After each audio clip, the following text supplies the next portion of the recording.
मैंने जितनी मीटिंगें हुई मैं समझता हूँ उससे सबसे अच्छी मीटिंग ये मालेगांव शहर के अंदर बहुत मसले मसाइल है।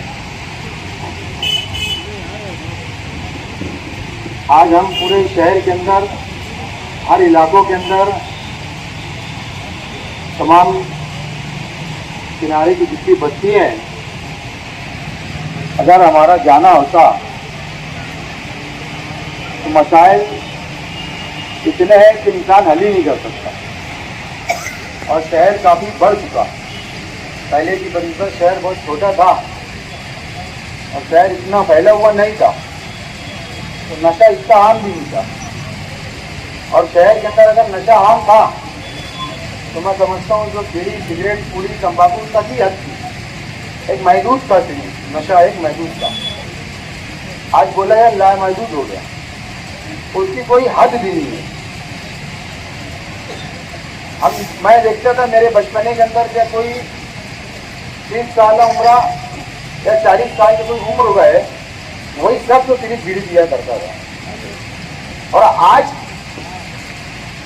हमारे कानों से हमने सुना, हमारी आंखों से भी देखा और आप लोगों ने भी देखा होगा, छोटा नन्हा नादान बच्चा जिसकी उम्र मदरसा जाने की और स्कूल जाने की है, वो शख्स आज 14-15 साल का बच्चा बाकायदा गांजा भी पी रहा, जो कपड़े के अंदर जो सुलेखन लगा के जो खींचते हैं वो भी कर रहा। आप लोगों ने व्हाट्सएप के जरिए देखा होगा तो उनकी वीडियो में कुछ वायरल हुई, कुछ बच्चे नशे की वजह से भीख भी मांग रहे, कुछ बच्चे भीख भी मांग रहे नशे की वजह से। क्योंकि जाहिर सी बात है नशा इतना आम हो चुका है और इतना महंगा हो चुका है कि बच्चे नशा करने के लिए आज उनको चोरी के ऊपर मजबूर हो चुके हैं। साधु चचा ने बताया कि आज कोई घर का शख्स, पहले ऐसा हुआ करता था कि टाकी रख दिया, टाकी के ऊपर धक्का रख दिया, बेझिझक गैंडे से अपना सामान बाहर रह सकता था। लेकिन आज ये डर खौफ हो गया हर घर के इंसान को, 25 के इलाके के लोगों को, कि यार वो चुरा के लेके जा रहे, वो बेच के बंगाल के अंदर बेच के उनका नशा पूरा कर ले। आज देखो कई ऐसा होता है कि कहीं ठीक प्रोग्राम मान के चले, कोई शख्स मस्जिद में नमाज पढ़ने रास्ते गया, गाड़ी लगाया, नमाज पढ़ के आता नहीं अपनी तो गाड़ी चोरी हुई है। हमने देखा हमारे मोबाइलों के अंदर व्हाट्सएप के जरिए आयशा नगर के अंदर खलील मस्जिद है। यानी कितनी शर्म की बात है कि अपने नमाजी भाई नमाज पढ़ रहे हैं, जब वो रुकू की हालत में और सजदे की हालत में जा रहे हैं तो बाकायदा चोर मस्जिद में घुस के मोबाइल चुरा के लेके जा रहा। यानी अपन मुसलमान कितना गिर गए ये हमको खुद को नहीं मालूम। हम सोचते थे घरों के अंदर चोरी हो रही, रोडों पे चोरी हो जा रही, दिगर चीज। अब अपने मुसलमानों को ये डर खौफ कि अल्लाह के घर के अंदर चोरी कर ले, और वजह मालूम अगर पड़ रही हम लोगों को अगर, तो उसकी सबसे बड़ी वजह अगर कोई नशा, उसकी सबसे बड़ी वजह है नशा। क्योंकि नशा भी ऐसा है, मालूम पड़ता है, पुलिस के जरिए भी मालूम पड़ता है, दिगर इलाकों के जरिए भी मालूम पड़ता है कि कहने वाले कहते हैं अगर एक इंसान अगर 5 से 7 अगर कुत्ता गोली अगर खा ले और पुलिस अगर उसको बेताजा भी मारती है तो उसको असर नहीं होता। तो जाहिर सी बात है वो शख्स चोरी करने से पहले भी गोली खा लेता हुआ। और जिस वक्त तो अपन फिल्मों में देखते थे, आम जवान को जब फिल्मों में देखते थे तो विलन पकड़े आता था तो आतंकवादी रहता था, तो वो बोलता था कुछ कबूलने से बेहतर है भैया मैं गोली खा लूं तो उसकी मौत रहती थी। लेकिन आज ओरिजिनल में ऐसा हो गया, अगर पुलिस के हाथ अगर वो शख्स या चोर अगर पकड़ा जाता तो पकड़ने के वक्त ही उसके किसी में गोली निकालता और खा लेता, ताकि पुलिस कितना भी मारो उसको कोई असर होने वाला नहीं और वो कोई जवाब देता भी नहीं। पुलिस भी मार मार के थक जाती है, आखिर में क्या करती पुलिस उठाती उसको सेंट्रल जेल भेज देती। लेकिन पुलिस को अच्छा करके भेजती उसको, क्या वो सेंट्रल जेल जाएगा और छूट जाएगा। लेकिन पुलिस को ये क्या मालूम क्या वो एक बड़ी कॉलेज है, सेंट्रल जेल एक बड़ी कॉलेज है, वहां पे पीएचडी करके आते उल्टा वो लोग। क्या मैं बोले इतनी देर की हो गई तेरी जामीन को, अब बोले ऐसा वकील खड़े कर, अरे तेरे वकील बोले ऐसा ऐसा कर, बोले वहां से वो वकालत करते छोटे मानते लोग। बोलो कितनी खराब बात है। वो वकील को बैठ के सिखाते सेंट्रल जेल में से बाकायदा, अगर ऐसा नहीं जज को ऐसा बोल तो मेरी जामीन हो जाएगी। यानी वो पीएचडी, वो कॉलेज है सेंट्रल जेल, बोले तो छोटे मानते की सेंट्रल जेल कॉलेज है। वो धड़ल्ले से आते, बोले कहाँ गए, बोले आराम करने जाते, बोले बहुत थक गया, बोले यानी एकदम मजे से बोलते हैं। और हमारे सुनने में आता है, हम न्यूजों में देखते हैं, पेपरों में पढ़ते हैं, न्यूज के जरिए देखते हैं, आज सबसे बड़ी तादाद, अगर आप लोग मालूमात निकालेंगे सेंट्रल जेल के अंदर नासिक की, सबसे ज्यादा मुसलमान मालेगांव के लोग सेंट्रल जेल में जमा है। बहुत बड़ी वारदातों में नहीं जमे हो, बहुत कम लोग होंगे जिनसे गलती से अगर कोई गुनाह होगा तो उसकी सजा भुगत रहेंगे, और कई लोग ऐसे होंगे जो बेगुनाह है, बेचारे वहां भी सजा भुगत रहे। लेकिन अगर आप लोग, अगर हम लोग देखेंगे तो सबसे बड़ी तादाद सेंट्रल जेल के अंदर मुसलमानों की है। और धड़ल्ले से जाते, और कुछ लोग ऐसे हमारे पास आए, सेंट्रल जेल से छूटने के बाद आए ना, तो बताते बाकायदा, अरे बोले हाजी साहब ताजुद की नमाज की छुट्टी, बोले सेंट्रल जेल में। क्या बोलते सेंट्रल जेल में, बोले यार ताजुद की नमाज की छुट्टी, आधे दिन रोजा रखते हो, नफिल रोजा। और यहाँ आने के बाद क्या हो जाता है अल्लाह के बंदों को जिसकी जाएगी। और मैं जितने भी होंगे, अगर ऐसा नशा करने वाले जो सेंट्रल जेल जा आए हुए हैं, अगर वहां आप लोग अगर नमाज पढ़ सकते हैं तो यहाँ भी पढ़ो। वहां तो मस्जिद नहीं है, वहां तो इमाम नहीं है, यहाँ तो बाकायदा मस्जिद भी है, इमाम भी है, कारी भी है, मुफ्ती भी है, आलिम भी है, तमाम लोग हैं।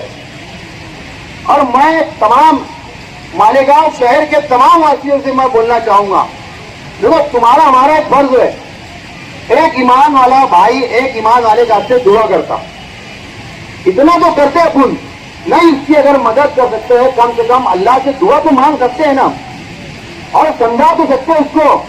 तो मेरी तमाम लोगों से गुजारिश है कि अगर आप लोग को अगर कोई दिखता होगा तो ये बंदा नशा करता है, तो हमारा काम है, हम ये समझे हमारा एक मुसलमान भाई है, हो सकता है हमारे बोलने की वजह से अल्लाह ताला उसको तौफीक और हिदायत दोनों चीज दे दे। और अपन ने देखे, दुनिया में देखे, तुमने हमने मालेगांव शहर के अंदर भी देखे, कई नशेड़ी, कई गंजड़ी, कई दारू पिक्कर लोग, अपन बोल नहीं सकते थे कि अपने की शराब नहीं छूटेगी, अपने की बीड़ी नहीं छूटेगी, लेकिन हमने देखा अचानक अल्लाह ताला ने उसके दिन पलटी कर दिया। आज ऐसा होगा जो अपनी तरफ से बोल नहीं सकता था कि अपने की बीड़ी नहीं छूटेगी, तंबाकू नहीं छूटेगी, शराब नहीं छूटेगी, आज मजबूर हो गए हम बोलने के लिए कभी अपने की एक दिन की नमाज नहीं छूटती। तो कहीं ना कहीं ये मत सोचो कि मेरी बात का क्या असर पड़ेगा, हम बोलेंगे, हो सकता अल्लाह ताला ने हमारी जबान के अंदर अगर वो तासीर रखेंगे कि हमारी वजह से गुनहगारी से बच सकता, तो हम उसके हकदार होंगे। वो जितनी नेकी करेगा अल्लाह ताला उसका अजर हम लोगों को भी देगा। तो हमारा यहाँ आने का मकसद और हमारे शहर के अंदर अगर घूम के मीटिंगों लेने का अगर मकसद सबसे बड़ा मकसद है, तो हमारा सिर्फ यही है कि हमारी कौम अच्छे रास्ते में आ जाए, गुनहगारी से बच जाए, नशा करने से बच जाए और नशा बेचने से भी बच जाए। यानी कितनी खराब बात है कि नशा एक पहले के वक्त में, यहाँ जितने बुजुर्ग बैठे होंगे, पहले के वक्त में हम लोग सुनते थे कि नदी के उस पार जाके लोग नशा करके आते थे, पहले सुना करते थे हम, यार बोले मौसम भूल गए, बोले शराब पीने के लिए। एक वक्त तो हम बोला करते थे, यहाँ बुजुर्गों लोग जितने बैठे हैं, आप लोग गवाही देंगे इस बात की कि हम पहले सुनते थे कि मौसम भूल के उस पार नशा करने के लिए गया, और आज ये हालत हो गई कि हमारी गली के अंदर नशा बिक रहा, हम कुछ नहीं कर सकते। यानी हमारे लिए बहुत शर्म की बात है। अगर आप लोगों को अगर पता होगा, मैं कसम खुदा अल्लाह रसूल की बोलता हूँ, मैं किसी का नाम नहीं आने दूंगा, आप मेरे को या मेरे अहल दोस्त लोग जितने भी लोग हैं या यहाँ पे जितने जिम्मेदार बैठे, आप जो भी पार्टी से मुंसलिक हो, आप जो शहर के अंदर जो लीडर को मानते हो, कम से कम अपने लीडरान को फोन करके बोल दो तो भाई देखो यहाँ पे फलाना फलाना नशा बिक रहा है, हमारी ताकत नहीं है, हम उसको तोड़ नहीं सकते, आप लोग उनको तोड़ सकते हैं, आप लोग पुलिस डिपार्टमेंट को बोलिए और ये जो नशावार चीज बिक रही है वो खत्म हो जाए। कम से कम जो नशा कर रहे हैं उनको थोड़ी दुश्वारी आएगी, और जब दुश्वारी आएगी, देखो लॉकडाउन की हालात ने सबको जीना सिखा दिया, लॉकडाउन ने सबको जीना सिखा दिया, पैसे की अहमियत भी सिखा दिया, गरीबी किसको बोलते हो वो भी सिखा दिया, मजबूर किसको बोलते हैं वो भी सिखा दिया। यहाँ तक कि जो पैसे वाले थे उनको भी रोड पे आना पड़ा किसी से कर्जे लेने के लिए। तो ये समझो कि जब लॉकडाउन ने हम लोगों को हर चीज सिखा दिया, जो नशा करने वाले लोग थे लॉकडाउन के अंदर वो भी तड़प रहे नशा करने का से। लेकिन हमारा मालेगांव शहर ऐसा था जो 20 रुपए की जो विमल पूरी बिकती है वो हो गई थी 50 रुपए की। दलनिया के लोग ले रहे थे बायगादा, फरमाई पीढ़ी का बंडल भी मेरे ख्याल से 25 या 30 रुपए बिकता था, जब 50 रुपए बिक रहा लोग बायगादा ले रहे थे। तो मेरा बोलने मकसद है अपने यहाँ ऐसा होगा जो चीज को बंद करो वो चीज ज्यादा महंगी बिकती है, ज्यादा महंगी बिकती है। लेकिन हम लोगों को ये नहीं सोचना है, सिर्फ हम लोगों को ये सोचना है कि हमारा मुसलमान भाई कैसे बुराई से बच जाए, कैसे बुराई के रास्ते में जाने से बच जाए और कैसे वो बंदा मस्जिद में जाने वाला बन जाए। हम लोगों को, तुम सब लोगों को इस तरीके की मेहनत करना है, चाहे वो कोई भी मसलब का मानने वाला हो, कोई भी मसलब का मानने वाला। हमारा काम है सिर्फ उसको बोले तो भाई तू जो मसलब को मानता हो वो मसलब से तू नमाज पढ़, हम कुछ नहीं बोले, लेकिन बुराई का काम मत कर। क्योंकि आज हमारे एरिया में, हमारे समाज में, हमारे मोहल्ले में अगर कोई शराबी अगर रहता है तो जाहिर सी बात है उसके घर के अंदर रिश्ता आना बहुत मुश्किल होता है, मुश्किल। उसकी बेटी का, अगर उसकी बेटी है, अगर जवान बेटी है तो रिश्ता लेके जाने से पहले उसके घर की मालूमात निकाली जाती है कि इसके वालिद क्या करते या उसका भाई क्या करता। अगर उन लोगों को अगर पता चल गया कि इसके वालिद साहब अगर शराब पीते या कुत्ता गोली खाते या पेंसिल रील पीते या कोई भी शौक करते तो जाहिर सी बात है इला बहाना लगा के बोल देते यार, बोले नहीं जमेगा मामला, बोले नहीं बोल दिए, बोले यार थोड़ा सा टाइम लगे, कोई भी बहाना लगा देते। यानी ये तो सोचो हमारी वजह से, हम नशा करने की वजह से, हमारी वजह से हमारी बेटी, हमारे बच्चे लोगों के ऊपर असर पड़ता। या हम अगर कहीं बेटी दे रहे या बेटी अगर कहीं से ले रहे तो बहुत उसके असरात बहुत ज्यादा खराब जाते। तो उलमा मालेगांव शहर के उलमा इकराम, बड़े बड़े हुफ़ाज़ इकराम है मालेगांव शहर के अंदर, बड़े बड़े दीनदार है मालेगांव शहर के अंदर, बड़े बड़े मदारिस है मालेगांव शहर के अंदर।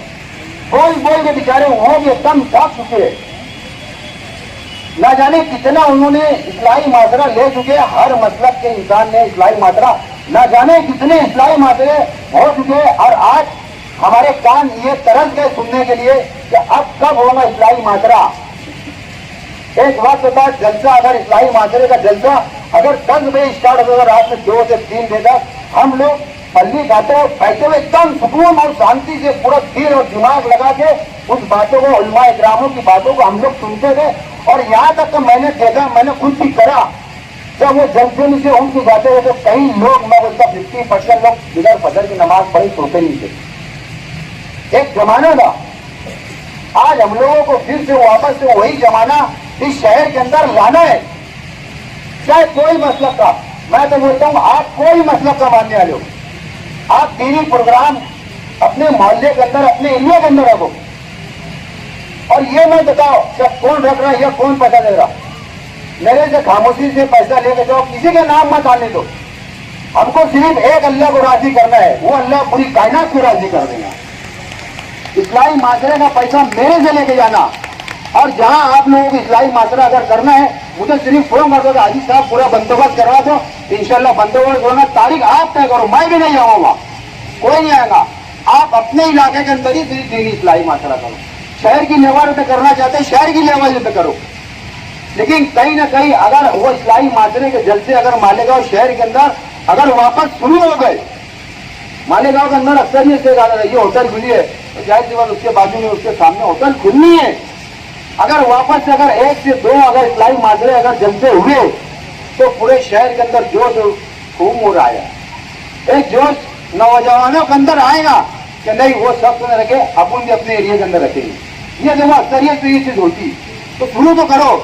मैं बोलता हूँ इस इलाके से रजा चौक से शुरू करो कि शहर के अंदर एक मैसेज जाना चाहिए कि नहीं रजा चौक के लोग बहुत अच्छे हैं, उन्होंने इस चीज की पहली की तो पूरे शहर के अंदर पहले हुई कहीं ना कहीं।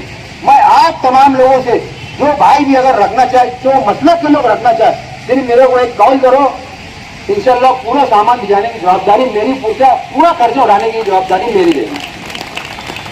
मैं सिर्फ कोई भी काम करूंगा, मैं इससे पहले ही बोल दूंगा, कोई भी काम करूंगा मैं मेरी वाहवाही का अच्छा नहीं करूँ। मैं सिर्फ अल्लाह को राजी करने का इस्तेमाल करूंगा कि अल्लाह मेरे से कैसे राजी हो जाए। और हम लोगों को वही काम करना है कि हमारा अल्लाह जो नाराज है, जो हमारे पे मुसीबतें आ रही है, हम अल्लाह से दुआ करते। और दुआ करो, रात के अंधेरे के अंदर बैठ के दुआ करो।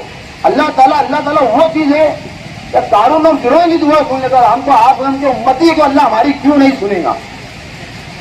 रात के अंधेरे में अल्लाह से दुआ करो, तमाम उम्मत के लिए दुआ करो, तमाम मुसलमानों के लिए दुआ करो। और जितने भाई जो नशा बेच रहे और जो नशा कर रहे, खास तौर से हमको उनके लिए दुआ करना है कि अल्लाह ताला उनको हिदायत और तौफीक दे, उनको हक हलाल रोजी रोटी की तौफीक हिदायत दे अल्लाह ताला। मैं तमाम मालेगांव के शहरियान से मैं बोलना चाहूंगा कि आपके गली के अंदर, आपके मोहल्ले के अंदर अगर कोई नशा अगर बेच रहे तो मेरे को फोन करो, आपका नाम गुफ्त रहेगा, आपका जिक्र कहीं नहीं होगा। और मुझे पता चला कि इस इलाके के अंदर बस्ती के बाजू में संदास है, वहां पे कुछ लोग भाई है, हमारी गांव के भाई है, नशे की चीज बेच रहे, कुत्ता गोली और गांजा भी बेच रहे। तो मैं उनसे हाथ जोड़ के गुजारिश करूंगा कि आप लोग वो नशे की चीज बेचना बंद कर दो। और पुलिस डिपार्टमेंट से मैं गुजारिश करूंगा, पवारवाड़ी सेक्शन आता है, मैं पवारवाड़ी सेक्शन के पीआई साहब से गुजारिश करूंगा कि इस इलाके के अंदर भी जरा ध्यान दे। आप काफी पूरा आपका जो एरिया है, आप बहुत ज्यादा ध्यान दे रहे, लेकिन खुशी इस इलाके के अंदर ध्यान दे, ताकि जो हमारी माँ बहनें जो हाजत पूरी करने के लिए आती है तो उनके साथ छेड़खानी भी होती है। तो मेरी गुजारिश है पुलिस डिपार्टमेंट से कि आप ज्यादा से ज्यादा तवज्जो दें। और यहाँ के एरिया के लोगों से गुजारिश है कि अगर कोई शराब या गांजा या कुत्ता गोली या एंटी पाउडर या फैंसी डील अगर बेच रहा होगा तो आप सिर्फ उसका मुझे नाम बताइए। मैं पुलिस डिपार्टमेंट से बरोबर, पुलिस डिपार्टमेंट भी सीधा करेगी इंशाल्लाह, और मैं भी सीधा करूंगा और आप लोग भी सीधा करेंगे। और मेरे से जाने अनजाने में जो गलतियां होंगी बोलने में, मैं आप लोगों से गुजारिश करूँगा उससे मुझे माफ़ करें और मेरा अल्लाह भी मुझे माफ़ करे। अस्सलाम वालेकुम।